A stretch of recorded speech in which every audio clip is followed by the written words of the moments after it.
Hi everyone, welcome to ABC Crochet. In this video, I'll quickly explain which material you can buy to start crochet. So first, the crochet hooks. As you can see, there are different kinds and different material, different sizes. I would not recommend buying a whole set to start with because they're quite expensive, and it's always good to start with a couple of different kinds like those two to see what you prefer and go from there. So in my hand I have a metal one, fully metal, this one, and also one with some padding. The one with padding, I just find it easier to hold on to it, to crochet without having as much fatigue in my wrist, and it's just much more comfortable. So this brand is Clover. This is just my personal preference. You have loads of different brands out there that you can check out. Like I mentioned, you have different material I just dropped. This is made out of bamboo. It's size 3. So it's also an option for you to consider when you're looking at your hooks. Just to give you a quick idea of the sizes. So you'll find them sometimes in letters, numbers. So I have in my hand size 2, which you can see here, size 4, and this is size 8, also called L. And you have size 10, also called N/P.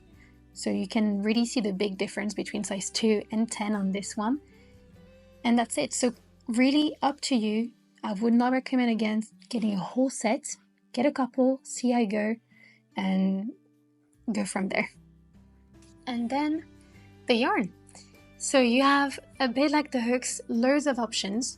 I've created a chart that can help you where you can find difference in yarn and size and what to use them for.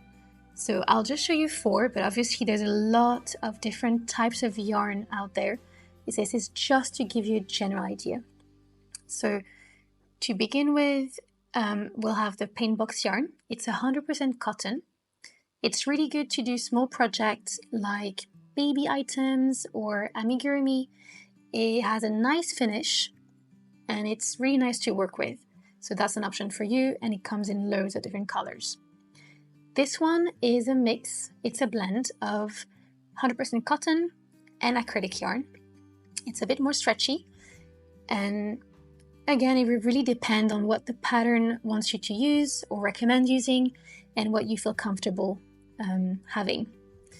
This one is 100% acrylic. It's Karen Simply Soft. Just going to tuck that in quickly. I used to use that yarn a lot when I started, and I really loved it. This is Bernat yarn, quite chunky and soft. It's also an option for you for bigger items like scarves or hats. It's really nice to work, and it's really soft. So that's it. That's the yarn, and up to you to choose what you start with. So you have options. Those are home ones. Basically, the goal of this video is not for you to buy a lot of things and get a lot of expensive items you might not need. If you have home scissors that work really well and they cut nicely, use those. That's perfect. Those ones is just for you to see. They're embroidery scissors. I like them because they cut nicely into smaller gaps and they fit nicely into my pencil case, but not completely optional. If you have those one at home or the same kind, use those, they're perfect. Like its name explains it quite well, those are there to secure your stitch and to mark it. The way it works is you take one of those, put it in your stitch, lock it in as such, and then your stitch is secure. So you can mark it at the beginning or during the middle of your project, so you can leave it in place and you know the stitch won't come off. They come in different size and different colors, different designs. Some are spiral shapes, so they don't lock, but sometimes it's easier to work with if you don't want to lock it in.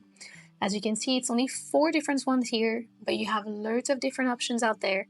And they even have some that I'm going to show you soon. Some people, what they do is they use a thread, like I'm going to show you, like a thread of a very different color to contrast with your project, and that's what they use throughout the project to mark the beginning of their row. Darning needles. They can also be called tapestry needles. You might see that name in patterns. So basically they're bigger needles than the one you might be used to seeing. They come either in metal or plastic ones like the one I'm showing, and they come in different sizes too.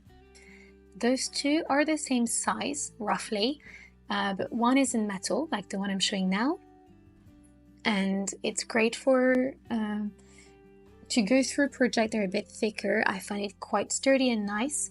This one in plastic is a bit softer and more bendy, so it will depend on what you're using with and what type of yarn you're using.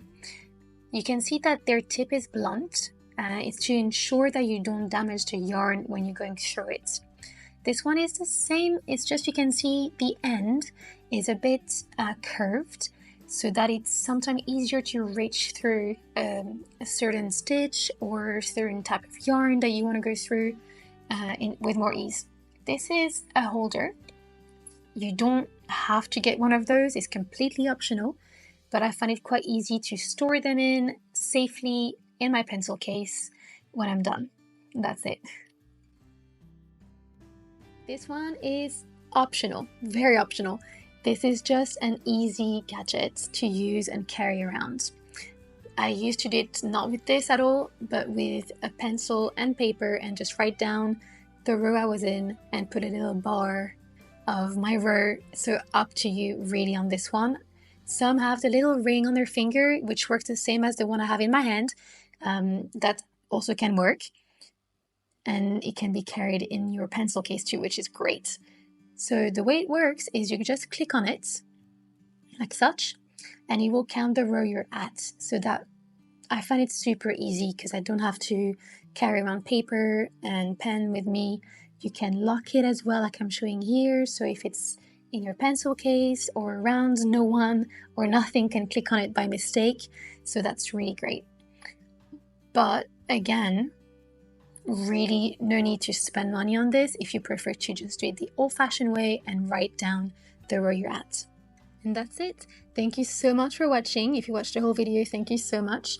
You can subscribe to my channel. I'll try posting every week or so, as often as I can. And you can see new videos, tutorials, and other helpful videos I can upload there. If you have questions, please put them in the comment section, and I'll make sure to put the charts I mentioned and other links I can find.